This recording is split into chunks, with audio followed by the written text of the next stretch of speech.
Aujourd'hui, dans ta capsule VIP avec Pasteur Guy, je partage sur comprendre bibliquement les saisons de la vie.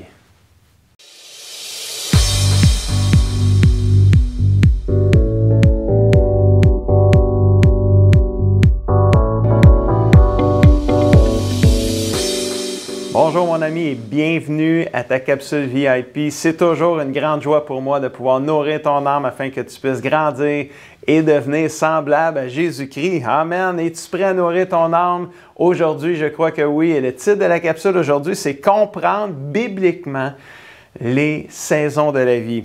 Je veux t'aider à comprendre bibliquement les différentes saisons de la vie, car celles-ci, les saisons de la vie, peuvent affecter tes relations avec les gens que tu as autour de toi, peuvent même affecter ta relation avec le Seigneur. Donc, la Bible t'enseigne qu'il y a une saison pour tout. Elle est parfois bonne, elle est parfois mauvaise, mais elle est là. Dans chaque saison de la vie, tu peux grandir et devenir semblable à Jésus-Christ, ce que Dieu veut que tu deviennes d'ailleurs. Genèse 8, 22 nous dit « Tant que la terre durera, on va semer, puis on va récolter. Il va faire froid, il va faire chaud. Il va y avoir la mauvaise saison, il va y avoir la belle saison. Il fera jour, il fera nuit, ce sera toujours ainsi. » Donc, je pense que c'est clair. Il y a une saison, même Ecclésiaste 3, verset 1 dit « Il y a une saison pour tout. Il y a même un temps pour toute affaire sous les cieux sur la terre. » Donc, il y a différentes saisons dans la vie et les changements de saison sont nécessaires pour la croissance. On a besoin de la saison de la pluie et de la chaleur. Sans ça, il n'y a rien qui va pousser. Même chose dans la vie spirituelle. Sans les diverses saisons de la vie, tu ne pourrais pas grandir et devenir semblable à Jésus, atteindre ton plein potentiel. Donc, je veux partager avec toi aujourd'hui 4 faits bibliques concernant les saisons de la vie, puis ça va t'aider à comprendre toutes les différentes saisons de la vie. Premièrement, premier fait biblique, c'est que les saisons de la vie sont souvent hors de ton contrôle. Souvent, tu ne contrôles pas quand elles vont commencer et encore moins quand elles vont finir. Quand une nouvelle saison de la vie arrive, ça vient déranger tes plans, ça te sort de ta zone de confort, ça t'apprend à faire davantage confiance au Seigneur. La dernière saison qu'on vient de vivre, là, la pandémie de la COVID, a été une saison qui fut hors de ton contrôle. Assurément, elle t'a sorti probablement de ta routine quotidienne. Elle est venue te déranger, elle est venue changer bien des choses, peut-être même dans ta vie. Le deuil est une saison de la vie que tu ne contrôles pas non plus. Tu peux perdre un être cher, tu peux perdre ta job, tu peux perdre de l'argent, tu peux perdre des biens, tu peux te faire voler, etc. Il y a un deuil, là. Tu peux avoir des animaux à un moment donné, les animaux s'en vont, tu perds. Il y a un deuil. Le deuil, c'est pas facile, mais tout le monde, à quelque part, traverse une période de deuil. C'est une saison qui dérange, qui bouleverse, qui frustre par moments, qui change une vie, puis tu n'y peux rien. Tu n'as qu'à la vivre. C'est une saison qui est difficile et douloureuse, le deuil. L'attente, attendre après quelque chose, c'est une autre saison de la vie. On attend tous après quelqu'un ou après quelque chose à quelque part m'emmener dans une vie. Pour toi, peut-être tu attends pour te marier, pour avoir un travail, un enfant, une maison, une voiture. Dans l'attente, ton caractère est testé, formé, dévoilé, puis à la limite, transformé. Alors, il y a des saisons de la vie qui vont vite, d'autres qui, on va dire, qui ne veulent jamais finir, ne semblent jamais finir. Moi, quand j'étais enfant, quand j'étais à l'école, j'avais l'impression que l'école, c'était éternel, que je m'en sortirais jamais, que la saison de l'école ne finirait pas. Puis, une fois que tu as fini la saison de l'école, oh, il me semble que là, ça va vite, là, ça tourne vite. Il me semble que ça fait longtemps que je suis allé à l'école. Mais c'est comme ça un peu les saisons de la vie. Quand tu es dedans, tu penses que ça finira jamais. Mais il y a toujours un début puis une fin dans une saison. Mais qui contrôle les saisons de la vie? Le gouvernement? Les médias? Les réseaux sociaux? Le diable! Mais qui contrôle les saisons de la vie? C'est Dieu qui contrôle les saisons de la vie. Le verset suivant, Daniel chapitre 2, verset 21, nous dit « C'est Dieu qui change les temps et les saisons. C'est lui qui ôte les rois et qui établit des rois. » Dieu est en contrôle, mon ami, et ça, c'est une excellente nouvelle pour toi aujourd'hui. Dieu est en contrôle de ce qui se passe dans le monde aujourd'hui. Il est sur son trône, c'est le roi suprême, c'est le roi de gloire. Là. Il est sur son trône, même si on dirait qu'il a perdu le contrôle. Là, Moi, j'ai assez confiance en Dieu qu'il ne l'a pas perdu, il contrôle. Tu n'as pas à t'inquiéter si tu es un enfant de Dieu aujourd'hui. Dieu est avec toi et il contrôle toutes choses et il va te propulser vers la destinée qu'il a pour toi, peu importe la saison dans laquelle tu es, fais-lui confiance. Je vais te partager le deuxième fait biblique concernant les saisons de la vie. Les saisons de la vie sont souvent aussi difficiles à comprendre. On ne comprend pas toujours ce qui arrive. Puis même quand tu arrives à comprendre pourquoi une telle saison est arrivée dans ta vie, bien, c'est parce qu'elle est finie puis tu l'as traversée. Tu vas comprendre souvent après le pourquoi un peu de la saison que tu as vécue et rarement pendant la saison que tu la vis. Il y a beaucoup de saisons de la vie que j'ai vécues, moi, dans ma propre vie, et c'est après les avoir vécues que j'ai fini par comprendre pourquoi je les avais vécues. Il y a des saisons même de la vie dans lesquelles j'ai traversé que je n'ai pas encore même eu toutes les réponses à mes pourquoi. Pourquoi c'est arrivé? Pourquoi tu as permis, Dieu, que je vive telle affaire? Il y a des pourquoi j'ai eu des réponses, puis il y a des pourquoi je n'ai pas eu de réponse. La COVID-19, si on veut revenir là-dessus, parce que c'est récent, là, cette saison-là, a été une saison qui a été difficile à comprendre. Plusieurs croyaient que c'était vrai, plusieurs croyaient que c'était faux. Plusieurs ont vu, oh, il y a un gouvernement mondial qui va s'établir, Jésus revient bientôt, l'Église va être enlevée.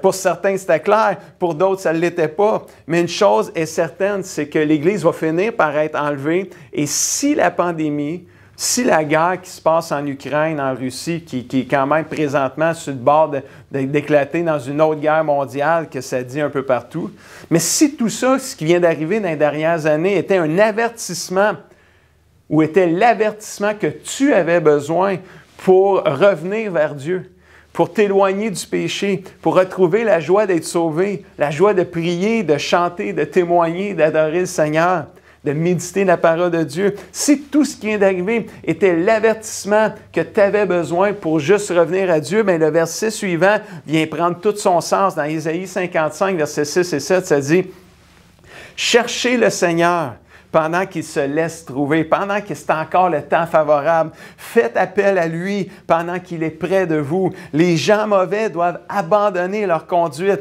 Celui qui fait le mal doit abandonner ses pensées méchantes. Tous!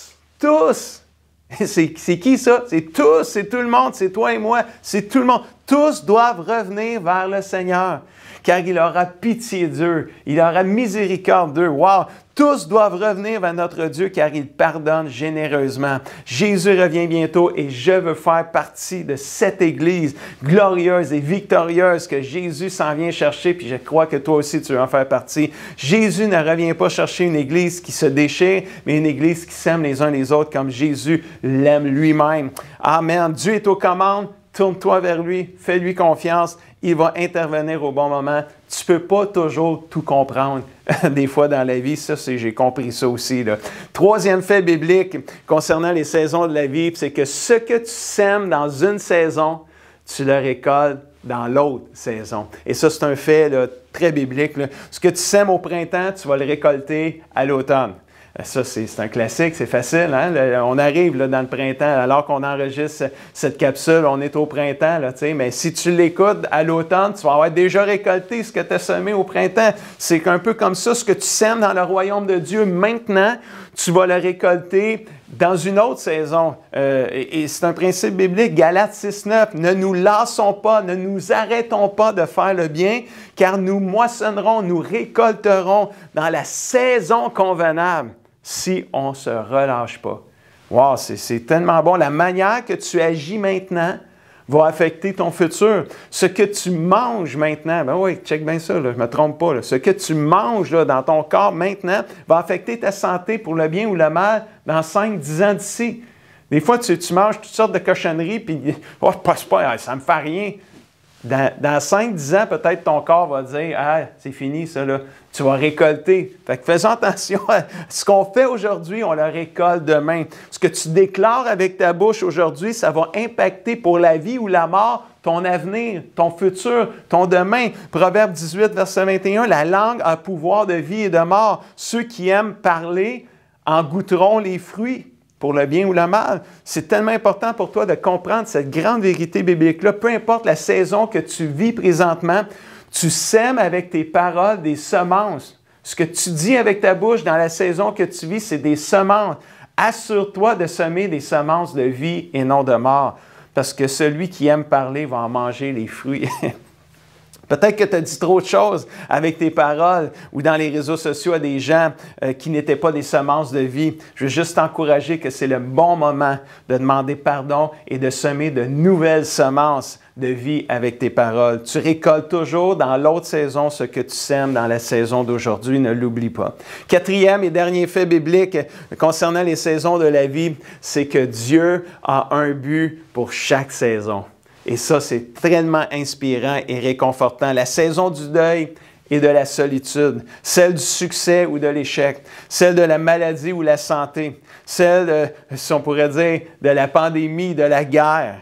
Peu importe la saison dans laquelle tu vis, Dieu a un but pour celle-ci. Romains 8, verset 28, si tu aimes Dieu, là, lis bien ce verset-là avec moi. Nous savons du reste que tout coopère pour le bien de ceux qui aiment Dieu. Quel merveilleux verset. Après plus de 39 ans à aimer Dieu de tout mon cœur, à vivre pour lui pleinement, je te confirme aujourd'hui que Dieu est incroyablement fidèle à cette promesse-là. Là.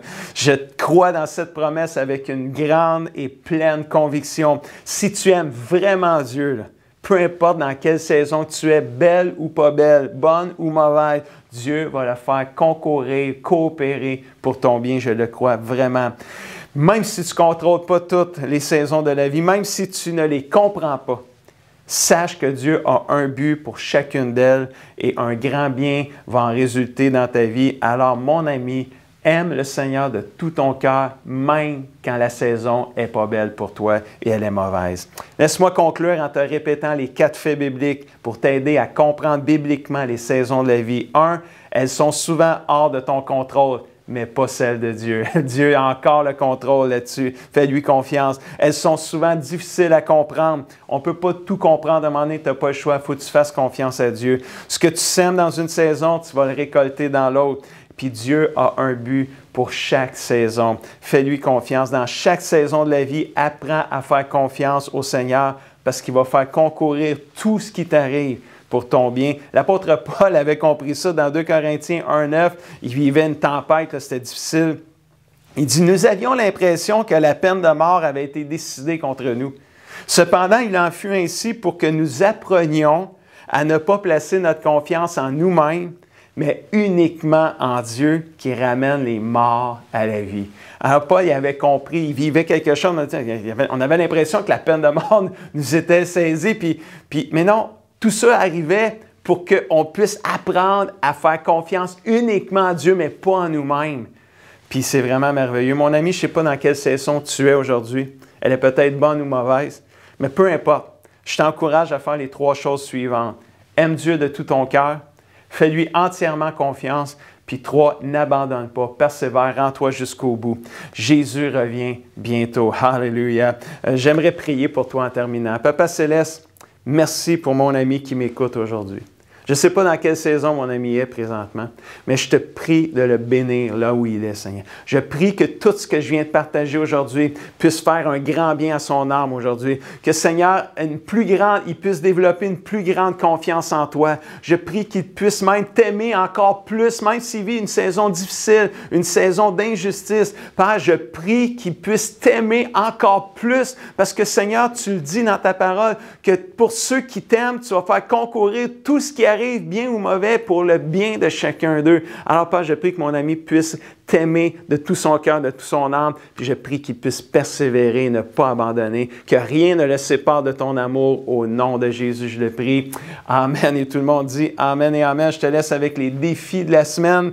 Détermine d'aimer Dieu et de lui faire confiance jusqu'au bout, peu importe la saison dans laquelle tu es présentement. Je te le répète encore une fois, c'est important. Détermine d'aimer Dieu et de lui faire confiance jusqu'au bout de ta vie, peu importe la saison dans laquelle tu es. Lis, médite et pratique tous les versets de la capsule. Si tu as aimé cette capsule, comme d'habitude, fais un pouce, un cœur. Puis si tu penses que ça peut aider quelqu'un qui vit une saison peut-être plus difficile à comprendre bibliquement les saisons de la vie, partage cette capsule avec lui ou avec elle. Et sur ça, je te dis à la semaine prochaine.